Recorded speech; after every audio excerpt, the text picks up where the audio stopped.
जय श्री राम। सभी को जय श्री राम। आपके अपने चैनल श्री राम कथा में आपका स्वागत है। सबसे पहले हम प्रभु श्री हरि की चरण वंदना करेंगे और सभी देवी देवताओं से हाथ जोड़कर विनती करेंगे कि आइए और हमारे साथ इस महान ग्रंथ का श्रवण करें। तो चलिए शुरू करते हैं आज का अंक। जैसा कि हमने पिछले अंक में पेज नंबर 289 संपूर्ण किया था, तो जैसा कि नियम है हम पहले उसका अंतिम श्लोक पढ़ेंगे। बरनी राम गुण सिलु सुभाऊ, बोले प्रेम पुल की मुनि राऊ। भूप सजेऊ अभिषेक समाजू, चाहत देन तुम्हारी जुब राजू। पेज नंबर 290 रामचरितमानस अयोध्या कांड। आज का अंक शुरू करते हैं। मंगल भवन अमंगल हारी, द्रवहु सुदशरथ अजिर बिहारी। तो चलिए शुरू करते हैं आज का अंक। राम करहु सब संजम आजू, जो विधि कुशल निबाहे काजू। गुरु सिख देई राय पही गयऊ, राम हृदय अस विस्मऊ भयऊ। इसका हिंदी में अर्थ जानते हैं। हे राम जी, आज आप उपवास हवन आदि विधि पूर्वक सब संयम कीजिए, जिससे विधाता कुशल पूर्वक इस काम को निभा दे। गुरु जी की शिक्षा लेकर राजा दशरथ जी के पास चले गए। श्री रामचंद्र जी के हृदय में सुनकर इस बात का खेद हुआ कि जन्म में एक संग सब भाई, भोजन शयन के लरिकाई। करण भेद उपबीत बिहाहा, संग संग सब भय ऊंचा। हम सब भाई एक ही साथ जन्मे, खाना सोना लड़कपन के खेल कूद कंचेत यज्ञ पवित्र विवाह आदि उत्सव सब साथ साथ ही हुए। बिमल बंश यहु अनुचित एकु, बंधु बिहाई बड़े ही अभिषेकु। प्रभु सप्रेम पछितानि सुहाई, हरऊ भगत मन कई कुटिलाई। पर इस निर्मल वंश में ही एक अनुचित बात हो रही है कि और सब भाइयों को छोड़कर राज्याभिषेक एक बड़े की मेरा ही होता है। तुलसीदास जी कहते हैं कि प्रभु श्री रामचंद्र का यह सुंदर प्रेम रूप पछतावा भक्तों के मन की कुटिलता को हरण करे। दोहाते ही अवसर आए लखन, मगन प्रेम आनंद। सन्माने प्रिय बचन कही, रघुकुल कैरव चंद। सियावर रामचंद्र जी की जय। उसी समय प्रेम आनंद में मग्न लक्ष्मण जी आए। रघुकुल रूपी कुमुद के खिलाने वाले चंद्रमा श्री रामचंद्र जी ने प्रिय वचन कहकर उनका सम्मान किया। बाज ही बाज ने विविध विधाता, विधाना प्रपुर प्रमोद नहीं जाई बखाना। भरत आगमनु सकल मनावही, आवहु बेगी नयन फलु पावही। बहुत प्रकार के बाजे बज रहे हैं। नगर के अतिशय आनंद का वर्णन नहीं हो सकता। सब लोग भरत जी का आगमन कर रहे हैं और कह रहे हैं कि वे शीघ्र ही आवे और राज्याभिषेक का उत्सव देखकर नेत्रों का फल प्राप्त करे। हाट बाट घर गली अथाई, कही परस्पर लोग लगाई।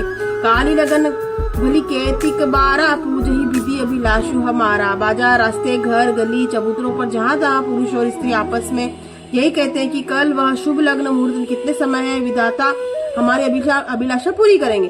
कनक सिंहासन सिय समेता, बैठ ही राम होई चित्त चेता। सकल कहि सब कब को ही काली, बिघन मानव ही देव सुकुचाली।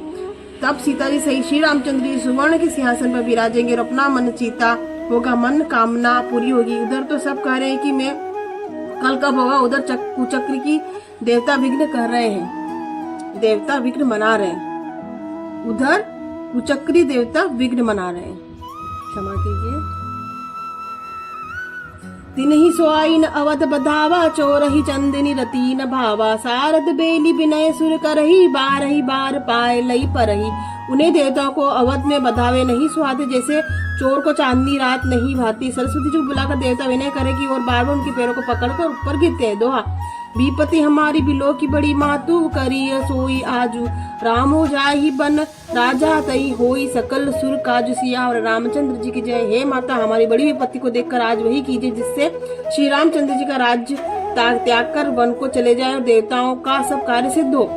सुनी सुर विनय ठाड़ी पछितानी, भई सरोज विपिन हिमता राती। देखी देव पुनि कहि निरोही, मातु तो ही नहीं थोरी खोरी। देवताओं की विनती सुनकर सरस्वती जी खड़ी पछता रही है कि हाय, मैं कमल वन के लिए हेमंत ऋतु की रात हुई। उन्हें इस प्रकार पछतावे देखकर देवता फिर विनय करके कहने लगे, हे माता, इससे आपको जरा भी दोष ना लगेगा। विस्मय हर्ष रहित रघुराऊ, तुम जानहु सब राम प्रभाऊ। जीव कर्म सब सुख दुख भागी, जाई अवध देव हित लागी। श्री रघुनाथ जी का विषाद हर्ष से रहित है आप, तो श्री रामचंद्र जी के सब प्रभाव को जानती ही है। जीव आपके अपने कर्मवश को सुख दुख भागी होता है, अतः देवताओं के हित के लिए आप अयोध्या जाइए। बार बार गही चरण सकोची, चली बिचारी विबुध नति पोची। ऊंच निवासु नीच कर तूती, देखी न कही पराई बिशोती। बाबा चरण पकड़कर देवताओं ने सरस्वती जी को संकोच में डाल दिया। तब वह यह विचार कर चली कि देवताओं की बुद्धि ओछी है, इनका निवास तो ऊंचा है पर इनकी करनी नीची है, ये दूसरों का ऐश्वर्य नहीं देख सकते। आगी लकाजू बेचारी बरोही, करी हई चाह कुशल कवि मोरी। हर्षि हृदय दशरथपुर आई, जनु ग्रह दशा दुसह दुख दाई। परंतु आगे के काम का विचार करके श्री रामचंद्र जी के वन जाने से राक्षसों का वध होगा, जिससे सारा जगत सुखी हो जाएगा। चतुर कवि श्री रामचंद्र जी के वनवास के चरित्रों का वर्णन करने के लिए मेरी चाह कामना करेंगे। ऐसा विचार कर सरस्वती जी हृदय में हर्षित होकर दशरथ जी के पुत्र अयोध्या में आई, मानो दुख सुख देने वाली कोई ग्रह दशा आई हो। दोहा नामु मंथरा मंदति चेरी, के गई केरी अजट पटारी ते ताही। करी गई गीरामती फेरी, सियावर रामचंद्र की जय। मंथरा नाम की कैकई की एक मंद बुद्धि दासी थी, उसे अपयश की पिटारी बनाकर सरस्वती जी उनकी बुद्धि फेर कर चली गई।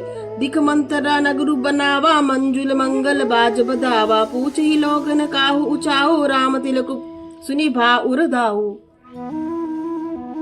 मंथरा ने देखा कि नगर सजाया हुआ है, सुंदर मंगल में बधाई बज रहे। उसने लोगों से पूछा कि कैसा उत्सव है। उसने श्री रामचंद्र जी के राज तिलक की बात सुनते ही उसका हृदय जल उठा।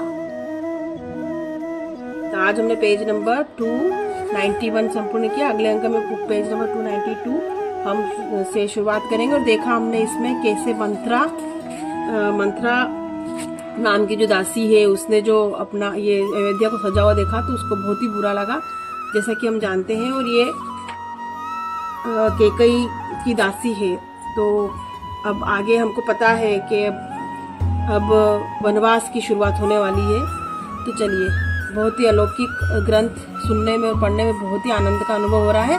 तो चलिए आज का अंक समाप्त करते। सभी देवी देवताओं से हाथ जोड़कर क्षमा याचना करेंगे, अगर इस महान ग्रंथ को पढ़ने या सुनने में किसी प्रकार की त्रुटि हुई तो हमें क्षमा करें।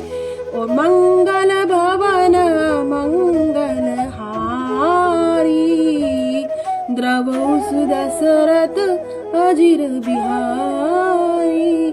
आप चैनल को लाइक करें, सब्सक्राइब करें, शेयर करें। अगले अंक पेज नंबर 292 रामचरितमानस अयोध्या कांड, पेज नंबर 252 में आपसे फिर भेंट होगी। तब तक के लिए सभी को जय श्री राम।